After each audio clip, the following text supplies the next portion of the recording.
እንደው አብርሃም ማለት ነው ሩታ ሰሞኑን ጭር ስትል አንተን ቼክ አላደርግ ስትል ያው የምታደርገው ቢጠፋ በዚህ መጣ ደግሞ ማለት ነው። እና የእናንተ ፍች ግን እንዴት ነው? ከዓለም የተለየ ሆነብኝ እኮ። እንደው ብዙ ጊዜ አብርሃም ሲናገር የማይሰለቸው ነገር እኔና እሷ ተፋትተናል፣ እኔና እሷ ተፋትተናል ነው በቃ። አስሬ በየሄደበት ቪዲዮ ተፋትተናል የሚለውን ነገር ሳይናገር ተለያይቶ አያውቅም ማለት ነው። እና አይደለ እኔ ከተለያያችሁ ግን ማለት ነው ለምንድን እንግዲህ ብዙ ድራማ ነው የሚላችሁና በዚህ አጋጣሚ ግን ሩትዬ ስለመጣሽ ደስ ብሎኛል።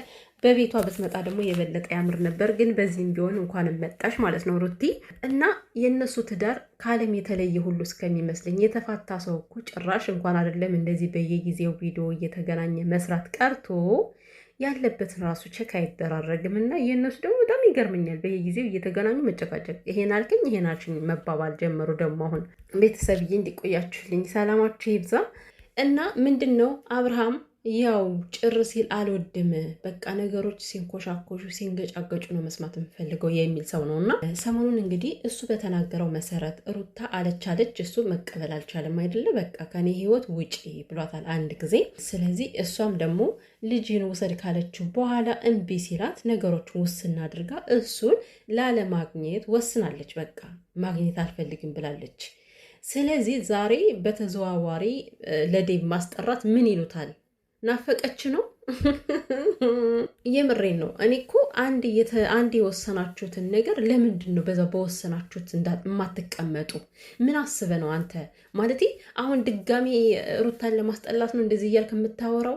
ቢዋሹም ባይዋሹም የሚታመን አይደለም። አሁን እኔ እንደዚህ ያላልኩትን ብልም አላምናትም አይነት ነገር ነው የምታንጸባርቀውና በመጀመሪያ ደረጃ አለችው አላለችው የሚለውን ማስረጃ ይዘ መምጣት አለብህ። ዝም ብሎ ከሰው ላይ ጣት አይጠቆምም።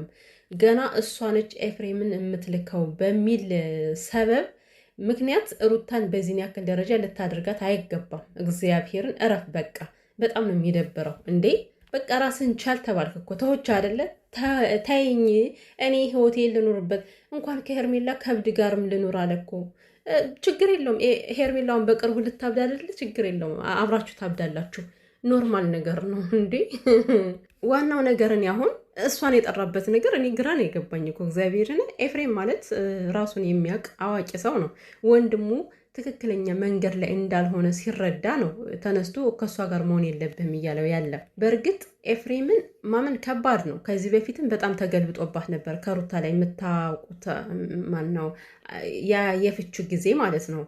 ሩታ ያሳሰረችው ጊዜ በአንዴ ዛሬ ደህና ሆኖ አውርታት ነገ ተቀይሮባት ነው የመጣውና አይቀየርም ማለት በጣም ከባድ ነገር ነው። ኤፍሬምን ማመን ሩቲ አብረሽው ሁኚ ጀስት እንደ ኖርማል ሰው የመጣላት ምናምን አያስፈልግም። ግን ከልብሽ ማስገባቱ ኤፍሬምን በጣም ከባድ ነው የሚሆነው። ለምን ከዚህ በፊት ያየሽውና የደረሰብሽ ነገር ነው። ከቤትሽ መጥቶ እንደገና ቡታጅራ ላይ ያናገረሽ ነገር አለ። እነዛን ነገሮች ያው ከግንዛቤ ማስገባት ጥሩ ነው። ልጁን ወስዳ ራሱና እንመለስ በቃ ልጃችንን እናሳድግ ስትለው ያልተመለሰ ሰው ነው። ስለዚህ ኤፍሬምን ምን ብላ ነው የምትመክረው? እሷ ኤፍሬምን መክራው በኤፍሬም ይመለሳል ብላ ልታምን ነው ሩታ? የማይደረግ ነገር የማይባል ነገር ከዚህ ጋር መታ አትበል። እሷ ልክ እንደረባሽ ያንተን ህይወት እንደምትበጠብጥ አድርጋ አታውራ። እግዚአብሔርን እንዴ 1 ዓመት ምናምን ሆናቸው አሁን ላይ አይደለም? 1 ዓመት ሙሉ በቃ እሷ እንድትጠላ አደረግ፣ ብዙ ነገር ፈጠርክ። አሁን ደግሞ ምንድን ነው የምትለው? አብርሃም የእናንተን ፍች እኮ ማንም የሚፈልግ ነገር የለም። ማርያምን አሁንም ቢሆን ማለት ነው ሁሉም ሰው አብሮነታችሁን ነው የሚፈልገው። ግን ደግሞ ነገ አብሮ መኖር አለ የሚባለውን ነገር ለምን አታስብም? ከዚህ ጋር ስትናገር ማለት ነው። እና አሁንም ድረስ ልትፋታኝ አልቻለችም። መቼ ደርሳብህ መቼ መታብህ ነው? ወይስ ግዴታ ነው ይበጥብጭኝ ነው? እና ኤፍሬም እያደረገ ያለው ነገር ምንድን ነው? በቃ ሄርሜላን አልወደዳትም። በአጠቃላይ ደግሞ የማይወድበት ምክንያትም አለ። አብርሽ እውነትም አሁን ላይ በፍቅር ስለታወረ እንጂ የምሬን ነው የምላችሁ። አንደኛ ነገር ይኸውላችሁ አሁን ላይክ ሰው ሲያፈቅር የዛን ሰው ደስታ ነው አይደል የሚመኘው። እሷ አብርሃምን አፈቀርኩ ትላለች። ግን የምታፈቅረው ቢሆን የምር የሱን ደስታ የምትፈልግ ቢሆን ኑሮ በሰዓቱ ራስ ወዳድ ሳትሆን አይ ልጅና ሚስትን መፍታት የለብን ብላ ከራክራ ወደ ቤቱ ትመልሰው ነበረ። ይህን ነገር ሲያገናዝበው አብርሃም ይህን ነገር ማድረግ ትችል ነበር እኮ እንዴት እንደዚህ ያደረገች የሚለውን ሲያገናዝብ በኋላ በራሱ ጊዜ መንቃቱ አይቀርም። አብርሃም ይነቃል። እና እያደረገ ያለው ኤፍሬም ይሄንን ነው። አሁን ላይ ታውረሃል፣ ነገሮችን ማየት አልቻልክም እያለ ያለው ይሄን እንድትመለከት ነው። ሄርሜላ ማለት በጣም መሰሪ ሰው ነች። በጣም መሰሪ እራሷ ተወዳ ሩታን ማስጠላት የምትፈልግ እንኳን አይደለም ሩታን ቀርቶ እራሱ አብርሽን እንዲጠላ እያደረገች ነው ያለችው አሁን ላይ። ለምን ትናንትና መጣ ወንድማማቾችን አበጣበጠች። ኤፍሬምን ራሱ ከአብርሃም ፊት እንዴት እንደምትናገረው የሚያስጠላ ንግግር ነው የምትናገረው። እና ሁሉ ነገሩ ሲገባው አብርሃም አንድ ቀን ይነቃል። ታያላችሁ። ለማየት ያብቃ። ከሄርሜላ ላይ ሁሉን ነገር ደርሶበት ከነቃ ባህሪዋን ካወቀ በራሱ ቁጭ አድርጓት ይሄዳል። እና ዝም ብላችሁ ከዚህ ጋር አጉል ነገር አትናገሩ። እግዚአብሔርን በቃ ተዋት ልጅቷን። ኤፍሬም ቢሆን አሁን እያደረገ ያለው ነገር እኮ ድሮ ማድረግ የሚችለው ነገር ነበር። በጣም ድሮ ማለት ነው። ሳይፋቱ በፊት እቺ ብዙ የምትባል ቀባጣሪ ሴት ራሱ ማለት ነው ሳይፋቱ በፊት እኮ ነገሮችን እርግጥ አድርጋ ይዛ ልክ ዴቭ እንደሚናገረው ስትቆጭ ራሱ የሆነ ለሰስ ብለሽ አይደለም ባህርድ ነው መቆጣት ያለብሽ፣ እርግጥ ማለት አለብሽ እያላት ነበር አይደል ባለፈው። ስለዚህ አብርሃምና ሩታ ሳይፋቱ በፊት ጋሽዬም ሆነ ብዙነሽም ሆነ ኤፍሬምም ሆነ እርግጥ አድርገው ቢናገሩት ኖሮ ከፍች አይደረስም ነበረ። ኤፍሬምም እንደምታውቁት ሲያገኘው የሆነ እንዴት ነው በተለሳለሰ ነገር ነው የሚያወራው። ብዙነሽም ስታገኘው እየሳቁ እየተጫወቱ ነው የሚለያዩት በዛ ሰዓት ማለት ነው። ለምን እንደዚህ ታደርጋለህ፣ ለምን እንደዛ ታደርጋለህ ከማለት ውጪ ጠንከር ያለ ነገር ተናግረውት አያውቁም። ይሄ ልጅ ሄደበት ነገሩን ትዳሩን እስከ መፍታት ድረስ ደረሰ። እና ምን ለማለት ፈልጌ ነው፣ ድሮ ማድረግ የሚገባችሁን ነገር ማድረግ ሲገባቸው አሁን ነገሩ ከተበላሸ በኋላ ብዙ እርምጃ መሄዱ ልክ ነው ብዬ አላስብም። በእርግጥ ኤፍሬም አብረው እንዲሆኑ ስለሚፈልግ ነው። ሲቀጥል ደግሞ አብርሃም አስሬ እኔ ተለምኜ ከአንድም 3 ጊዜ ጨቅጭቃኝ ተለምኜ በስንት መከራ ነው የፈታኋት የፈረምኩላት ከወረቀቱ ላይ ይላል ማለት ነው። አሁን በዚህ ንግግሩ ቀጥታ ሩታን ለማስጠላት ነው። ሩታ ፈልጋ በራሷ ጊዜ ላይክ ምንም ነገር ሳይደርስባት ሳትበደል ትዳሩን አልፈልገውም ብላ በራሷ ጊዜ ፈርማ እንደሄደች አድርጎ ሰው እንዲያስብ ነው የሚያደርገው። እግዚአብሔር ቀጥታ እንደዚህ እንዲያስብ ነው የሚያደርገው እያደረገው ያለ ማለት ነው። አንተ ከዚህ ጋር ራስን እንደዛ አድርገ ስታወራ አብርሃም ማለት ነው በሰዓቱ ታው እርጉዝ ፍና ሳለ ስታደርግ የነበረው ይቅርና ወልዳ ሳለ ምንድን ነበር ስታደርግ የነበረው? ታዲያ ሩታ በዛ ሰዓት ፍች ላትጠይቅህ ነው ወይ ላጨቀጭቅህ ነው ወይ እንዴ? የምታደርገው ነገር እኮ ከአቅም በላይ ነው። እንኳን አይደለም ለሷ ለአንተ ባለቤት ለሆነችው ለተመልካች ራሱ በጣም የሚዘገንን በጣም የሚያስጠላ በቃ አቅምን የሚፈታተን ነገር እኮ ነው ስታደርገው የነበረ። እና ዛሬ ላይ እሷን ተወቃሽ ለማድረግ ነው እንደዚህ ብለህ የምታወራው? መፈታቱም ሆነ ቤት መፍረሱም ሆነ ስበቡ ማን ነው? ስበቡ አንተ ነህ። በዛ ስበብ አንተም እሷን ብዙ ነገር ብታጠፉም መነሻው ግን አንተ ነበርክ በሰዓቱ።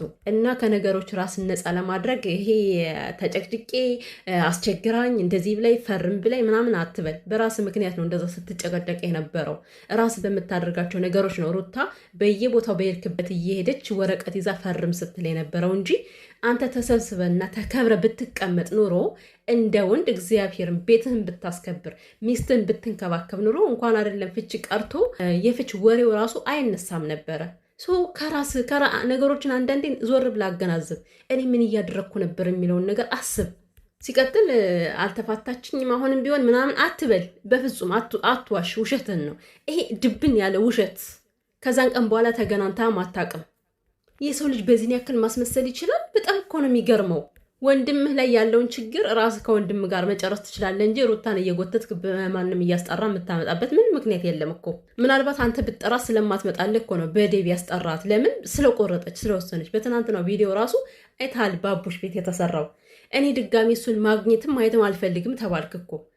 ለዛ ነው በወንድም አስጠርታ ያመጣት። ሄርሜላ እናቴ አሁን እየነቃችበት ነው በነገራችን ላይ። ምክንያቱም እሴትን አመነጫጭቆ እሴትን ገፍቶ ሴትን ክብሯን ቅልል አድርጎ ከሌላ ሴት ጋር ሄዶ የተጣበቀ ወንድ ያች ሴት ለተወሰነ ጊዜ ነው ልታከብረው የምትችለው። ከምሬ ነው የምላችሁ። ታያለች፣ ትመለከታለች።